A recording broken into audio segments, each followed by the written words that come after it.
Bonjour et bienvenue dans cette série consacrée à MVVM Cross version 3 Hot Tuna. Aujourd'hui, nous allons voir comment traiter les listes et les afficher, notamment des listes bindable, ce qui n'existe pas sous Android, et comment gérer de façon uniforme de telles listes, aussi bien sous Android que WinRT, puisque j'ai choisi à chaque fois de vous faire les démonstrations sur ces deux plateformes, puisqu'elles sont très différentes. Et qu'après, on peut imaginer bien évidemment reproduire tout ça à chaque fois en WPF, en Windows Phone, etc. etc. Donc pour commencer, création d'un nouveau projet, un projet que nous allons appeler clist.core, puisque c'est le noyau portable de notre application. Visual C#, Windows, Portable Class Library. Toujours pareil, on demande le 7.5, mono pour Android. Donc vous pouvez voir dans les vidéos précédentes comment faire apparaître dans la liste mono pour Android et mono touch, puisque cela ne s'affiche pas immédiatement. Il s'agit du profil 104, qu'on supprime la classe qui a été ajoutée. On vient dans les références ajouter le package Nugget qui correspond à MVVM Cross Hot Tuna, le starter pack.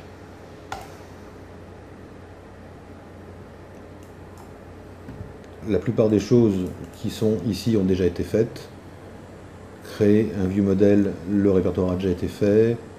Ajouter la classe AppCS, ça a déjà été fait, puisque dans ces versions récentes du package Nugget, tout ça en fait a déjà été fait. Donc on peut le supprimer sans problème. Et maintenant nous allons ajouter un service pour créer la liste en fait. On pourra le faire de 50 façons différentes.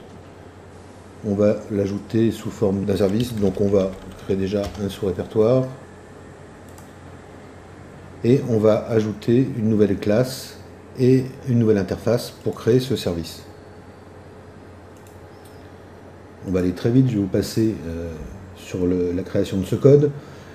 Kitten, pourquoi des petits chats? Tout simplement parce que nous voulons générer une liste avec un ou deux mots et une photo, donc quelque chose qui est assez similaire à ce qu'on voit se présenter dans toutes les applications mobiles ou les applications où il y a des listes comme ça. Souvent il y a une photo, celle d'un contact, celle d'un objet, etc. Donc c'est ce type-là qu'on va faire. Et il existe un service que vous devez connaître pour tester vos propres applications qui s'appelle placekitten.com et qui est tout simplement un site qui permet d'obtenir des photos de chats avec un numéro. C'est très pratique pour pouvoir tester en fait une application qui doit aller chercher des images sur internet, puisque ça permet de simuler complètement le processus d'aller en HTTP chercher des images et de récupérer quelque chose. Et on a l'avantage d'avoir des photos de charmants petits chats, et on sait à quel point les photos de petits chats sont à internet ce que la sardine est à l'huile. Pourquoi 3 fichiers? Un premier fichier en fait qui est l'interface de notre service, très simple. Genesis Service, parce que c'est lui qui va permettre de créer les chats, en fait de créer les entrées dans la liste. Donc une méthode qui est exportée, qui permet de créer tout simplement une entrée dans la liste, qui renverra donc un petit chat. Le petit chat, il est défini comme ça, un nom, un prix et une image URL, c'est quelque chose qu'on a d'assez classique dans ce genre d'application. On n'a pas l'image dans l'application, mais on va la chercher quelque part ailleurs sur internet. Donc c'est une URL que nous allons avoir. Et puis le service lui-même, donc qui hérite de eKitten Genesis Service, donc qui implémente cette méthode, comme on le voit ici, implémente méthode from interface, qui est le createKitten, donc qui permet de créer à chaque fois un nouveau petit chat. Je vous passe sur les détails. Ce qui est amusant de connaître, donc, c'est le placekitten.com, qui permet d'obtenir en fait une photo de petit chat. Et en fait, on a ici une liste de noms, enfin, qui va permettre de créer et de remplir en fait une instance de Kitten avec un nom et un prix aléatoires et avec une adresse, mais qui ne sera pas totalement aléatoire puisqu'elle va pointer réellement sur un service internet qui récupère une image. Tout ça permet d'avoir quelque chose de très simple, Encore faut-il que le ViewModel expose les propriétés ad hoc. Nous allons supprimer ce qu'il y a dans le First ViewModel et nous allons créer une propriété private list. Voilà, liste de kitten. Liste de kitten que nous allons appeler kittens. Nous allons insérer un constructeur qui va utiliser l'injection de dépendance que nous avons vue dans la vidéo précédente. Donc il va prendre un service, un iKitten Genesis service, on va appeler service, une variable pour pouvoir stocker ce service,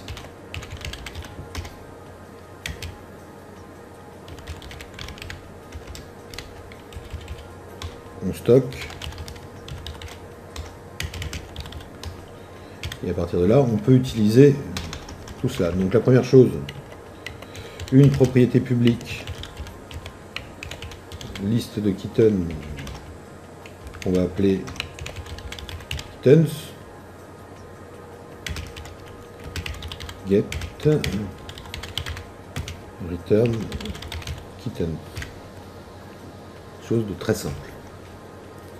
Et puis il faut bien créer cette liste, donc on peut le faire dans constructeur, et nous allons ici créer la liste d'une vingtaine de petits chats. Pour aller vite, kittens est égal à new list de kittens. On crée 20 nouveaux kittens qu'on ajoute à cette liste. Cette liste est exposée par cette propriété publique. Notre ViewModel est terminé et nous allons pouvoir passer à la suite. Deuxième étape, puisque notre noyau est maintenant en place, nous allons créer une application Android. Donc nous ajoutons un nouveau projet, Android application, mclist.android.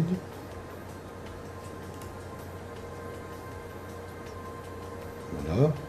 Nous pouvons, comme d'habitude, préparation normale avant de travailler avec MVVM Cross, supprimer l'activity 1 dont on ne se servira pas,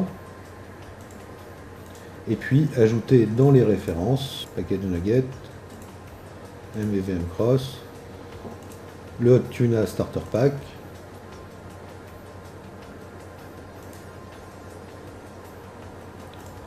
la to-do list qui nous dit d'ajouter une référence à notre projet cœur, notre noyau, voilà c'est fait.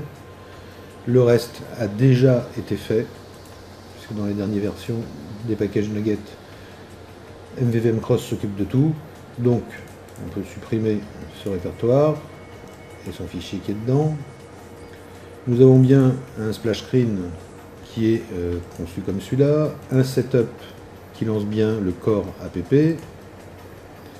et d'autres éléments comme la view et dans les layouts la view. Le main peut être supprimé puisqu'il ne sert à rien. C'est la fiche qui fonctionne avec Activity 1 comme nous avons supprimé. Nous allons compiler la solution, c'est OK, et nous allons regarder surtout l'interface. On va passer en mode source, et pour l'instant nous avons les deux edits texte d'exemple. Donc nous allons supprimer ces textes, et à la place, en fait, ce que nous aimerions avoir, c'est une list view, toute simple. Hélas, la list view ne peut pas fonctionner avec du binding. Il y a dans les fournitures de MVVM Cross, notamment cette série de values, des binding attributes, qui permettent de déclarer pour certains objets des noms de propriétés qui vont être reconnus automatiquement. Une list view ne serait pas bindable. Donc MVVM Cross nous livre une list view qui est bindable. Et cette list view, elle se programme de façon très simple. On va reprendre la mise en page. Elle va prendre toute la place à l'écran. Et puis, en fait, c'est très très simple. Un MVX bind qui permet de déclarer un binding sur une propriété qui s'appelle item source, qui va être branchée sur la propriété kittens de notre view model. Dans un premier temps, c'est tout. Lançons l'application telle qu'elle est, regardons ce que ça donne. On démarre, on lance un émulateur, l'émulateur est lancé, nous le choisissons, et Visual Studio, à l'aide de Xamarin, va déployer l'application sur le téléphone. Le debug peut se faire directement sur un téléphone Android, il suffit de le brancher en USB et d'avoir le bon driver fourni en général par le constructeur de la machine. Et on a un déploiement beaucoup plus rapide et une exécution beaucoup plus rapide. Et en plus de ça, ça permet de s'apercevoir sur une machine réelle des temps de réponse et de la mise en page. Je débloque le téléphone et voici notre application. Notre application, elle a une liste. Et vous voyez, cette liste, je peux me déplacer dessus. C'est extraordinaire, sauf que, comme cela arrive d'ailleurs avec une liste sous XAML, nous affichons en fait une classe, qui est la classe Kitten, et bien évidemment, la liste ne sait pas mettre en forme les éléments. En XAML, nous le verrons tout à l'heure, on peut utiliser un data template. La notion de data template n'existe pas directement sous cette forme-là dans Android. En revanche, la MVX List View nous permet d'indiquer un template qui sera appliqué sur chaque élément et qui sera formé du même code XML Android standard. À l'intérieur des propriétés de notre MVX View, nous allons tout simplement ajouter local MVX item template, qui est une propriété donc de cette MVX View, et qui va être égal à un template. Le template, comme j'ai dit, ça va être du XML standard comme celui qu'on voit affiché en ce moment. Il se situera donc dans le répertoire layout, et nous allons l'appeler item Kitten tout simplement. Pour fabriquer ce template, nous allons dans les layouts, et nous allons prendre ça, copie, paste, que nous appellerons item Kitten. Alors bien sûr, ce n'est pas suffisant.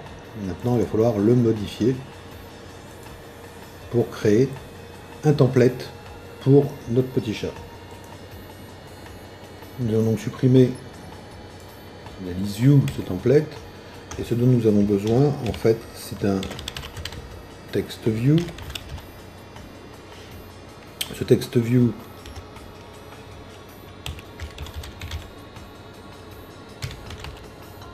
a un layout width qui est égal à fil parent. On a un layout height qui est égal à wrap content. On veut que le nom soit écrit en un peu plus gros. On va le mettre en 40 dp. Et puis, bien sûr, la magie d'MVVM Cross, le binding. On déclare un MVX bind qui est égal à la propriété texte. On va binder à la propriété name nos éléments de liste. Voilà. En fait, nous avons besoin, dans un premier temps, de 3 text views. Le second est lié à la propriété price, si vous vous rappelez, puisque chaque élément a un nom, un prix, en fait comme un caddie en fait, et un image URL. Et puis ici, on veut que ce soit du vin. Et ici aussi. Le chargement de notre application est en cours et voici à quoi ressemble notre liste. Alors, c'est déjà pas mal puisque nous venons de voir comment, sous Android, avoir une liste qui fonctionne comme une liste XAML, donc avec du data binding sur un item source.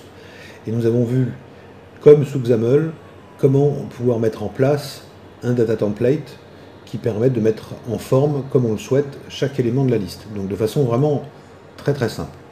Pour l'instant, ce n'est pas encore totalement satisfaisant. Nous aimerions bien que cette image au lieu que ce soit l'URL qui soit indiqué, soit affiché, notamment certainement en première place ici, avec le nom à côté et le prix en dessous, quelque chose qui ressemble plus à la présentation qu'on aimerait avoir.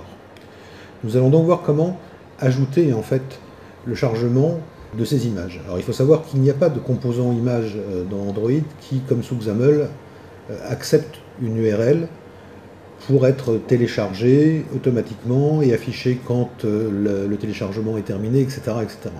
Mais heureusement, MVVM Cross met à disposition des outils qui vont prendre en charge automatiquement l'écriture sur disque, la création d'un cache pour les images et la possibilité de binder toute image directement comme on l'aurait fait en XAML. Donc d'avoir un code au niveau XAML, en tout cas au niveau XML, qui ressemble beaucoup à un code XAML avec les mêmes facilités. MVVM Cross va vraiment plus loin pour faciliter en fait l'écriture des interfaces elles-mêmes, comme on peut le voir en ce moment. Donc on va passer à la création de ce template un peu amélioré avec affichage de l'image. Pour arriver à nos fins, nous avons besoin d'écrire sur disque, de gérer du cache, comme je viens de le dire, et pour cela, il nous faudrait écrire pas mal de code. Heureusement, MVVM Cross prend en charge cette partie pour qu'on puisse écrire le même code dans toutes les applications d'interface. Donc il suffit de revenir sur les références, les packages nuggets, et nous allons découvrir quelque chose que jusqu'à maintenant on n'avait pas encore regardé. Ce sont tous ces plugins qui existent. Par exemple, si on veut travailler en JSON, il y a un JSON plugin qui permet d'utiliser exactement la même façon JSON, que ce soit dans une application WinRT ou dans une application Android ou iOS par exemple. Nous avons un Messenger plugin, nous avons un plugin SQLite, un plugin de location, c'est-à-dire tout ce qui est géolocalisation peut se faire exactement avec les mêmes ordres en passant justement par ces plugins qui sont cross-platform. En fait, un plugin, c'est un noyau écrit en PCL, exactement comme notre application, plus autant de projets avec le code spécifique de chaque plateforme. C'est facile de créer ses propres plugins de la même façon, et il y en a déjà beaucoup qui existent, et ça permet d'ajouter très facilement un plugin dans notre application d'interface et de bénéficier exactement de la même syntaxe et de la même façon d'écrire les choses, qu'on soit sous Android ou qu'on soit sous WinRT, WPF, etc. Alors ce qui nous intéresse pour l'instant, ce sont le Downloadable Cache plugin, puisqu'on a besoin d'un cache pour le téléchargement des images, et le File plugin qui se trouve ici. Donc on installe le File plugin, puisqu'il va falloir qu'il y ait des lectures-écritures sur disque, même si ce n'est pas nous qui les faisons, ça va être utilisé par le cache plugin dans ce cas de figure-là. C'est tout, on n'a que ces deux choses-là à faire. Si on regarde dans les références, on a bien ici le Downloadable Cache en version Android, donc avec le core plus la version Android, puisqu'il a détecté que nous sommes dans un projet Android, plus le plugin File. On peut s'apercevoir aussi qu'il y a une autre petite modification, il y a un répertoire Bootstrap qui a été rajouté, dans lequel chaque plugin est initialisé. Donc on n'a rien à faire, ce code est ajouté automatiquement, il n'y a plus qu'à l'utiliser. Nous sommes sur notre modèle, notre data template XAML, ce qui serait l'équivalent en tout cas d'un data template XAML, et la mise en page, comme vous allez le voir, relève de la même stratégie qu'en XAML. J'ai un linear layout qui correspond à un stack panel.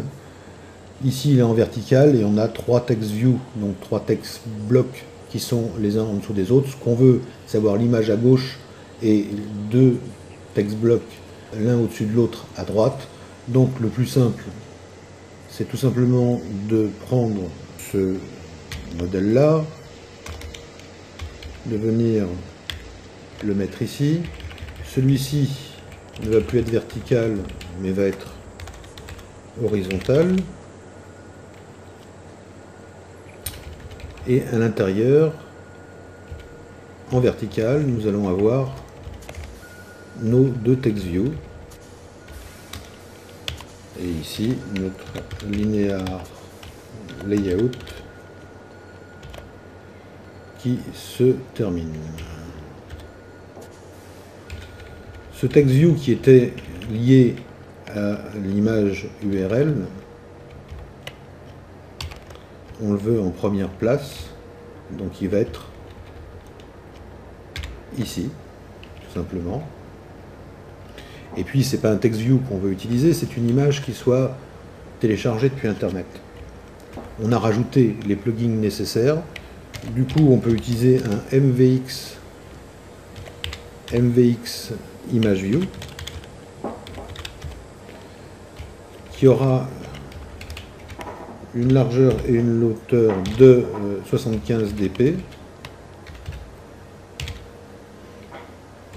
Pas de text size, bien évidemment. En revanche, on peut lui rajouter une margin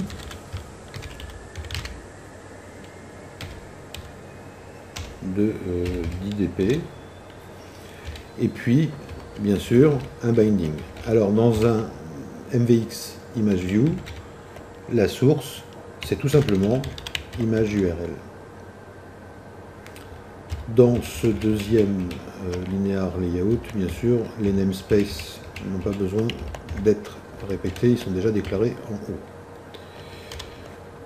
Si on passe en mode design, puisque c'est une fiche XML tout à fait standard que nous sommes en train de développer,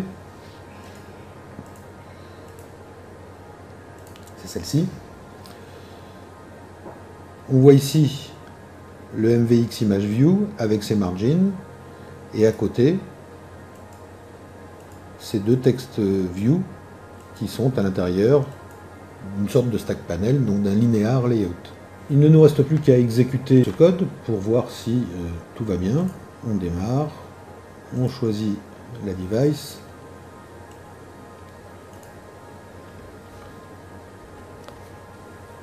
et voici une merveilleuse petite application avec des éléments cliquables. On verra dans une autre démo comment on récupère le clic ou l'élément courant, et avec une vingtaine de merveilleux petits chatons, donc des éléments qui pourraient être bien évidemment les éléments d'un caddie, de n'importe quelle liste de ce type.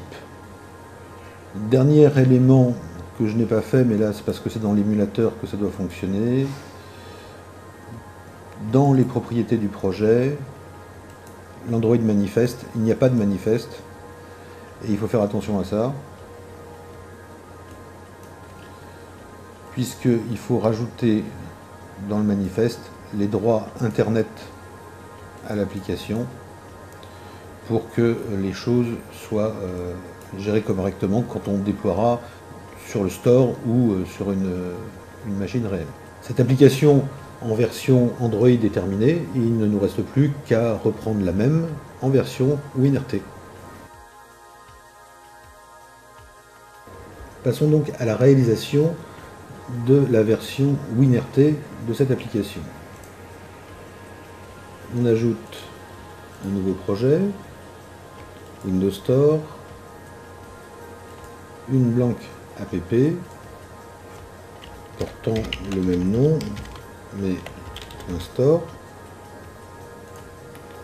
et nous allons enlever la main page que nous n'utiliserons pas. Nous allons dans les références, on ajoute le noyau en référence, et bien évidemment HotTuna Starter Pack.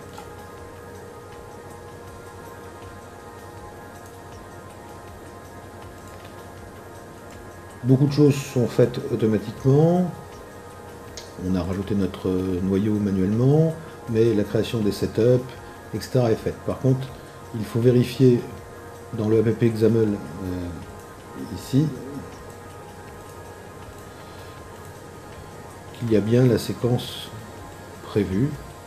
Il suffit de copier ce code tout simplement pour ne pas s'embêter, d'aller dans app-xaml,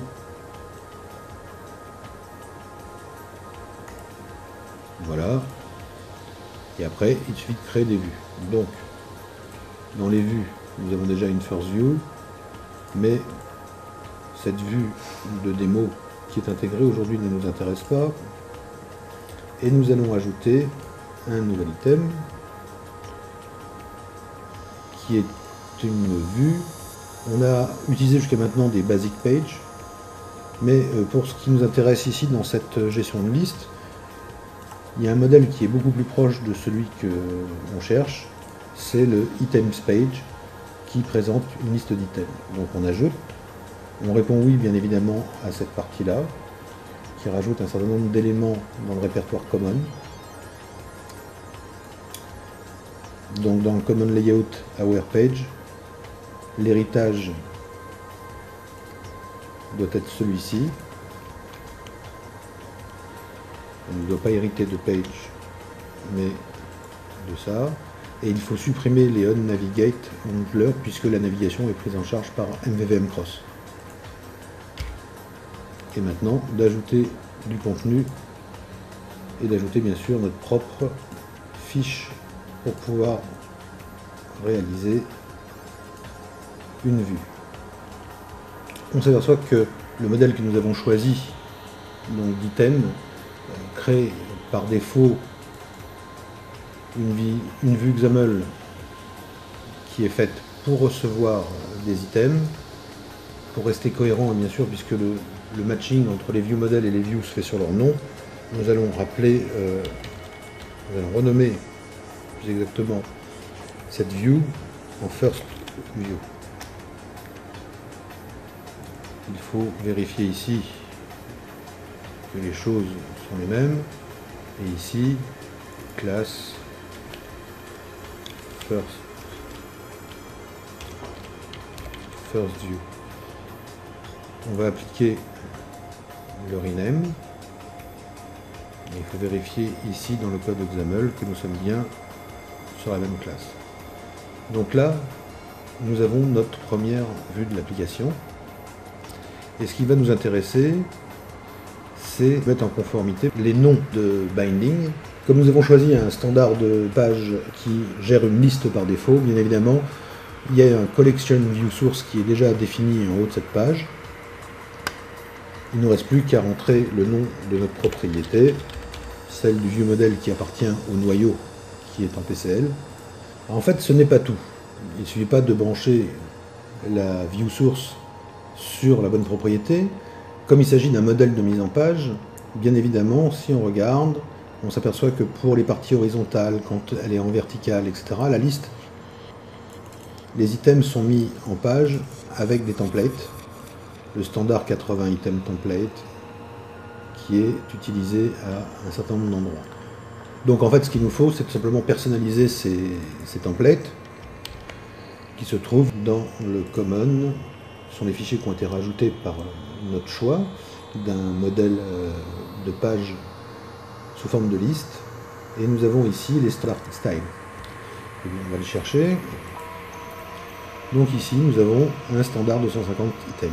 On va tout simplement pas modifier la feuille de style XAML, mais nous allons ici dans les ressources de la page nous définir un Keyton 255. L'image est bindée à image URL qui est la propriété, ici au name, et ici à price. Et puis nous allons faire la même chose pour le standard 80-80, le voici, on le copie, on le ramène dans notre vue XAML, on le place sous notre template,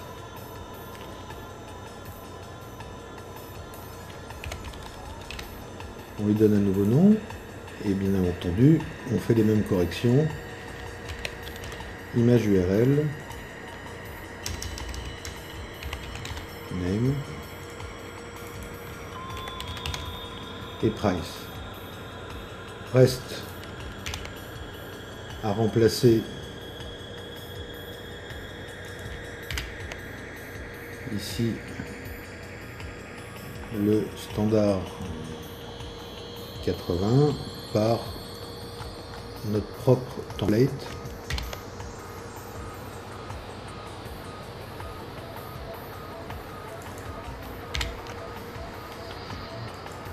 Il n'y a plus aucune référence. Et nous allons pouvoir exécuter cette application. Je vais dans les propriétés. Je demande à ce que le debug ait lieu dans le simulateur pour que la capture soit plus facile, sinon en full screen ça ne marchera pas. Et on pourrait aller voir dans le manifeste, de la même façon, au niveau des autorisations, Internet est déjà coché, donc c'est OK.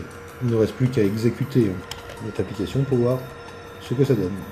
Le simulateur est chargé, lançons l'application, et nous avons une petite application sympathique avec une mise en page de type liste, parfaitement conforme au look moderne lui, avec le nom, le prix et nos images qui sont chargées. Bien évidemment, c'est l'intérêt de XAML, c'est que ces choses-là sont prises en charge de façon native, mais on a vu qu'avec MVVM Cross, il était tout à fait possible sous Android d'avoir la même facilité de mise en œuvre.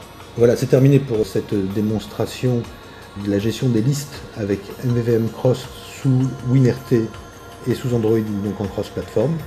Je vous remercie de votre attention et si vous ne voulez pas louper la prochaine vidéo, stay tuned!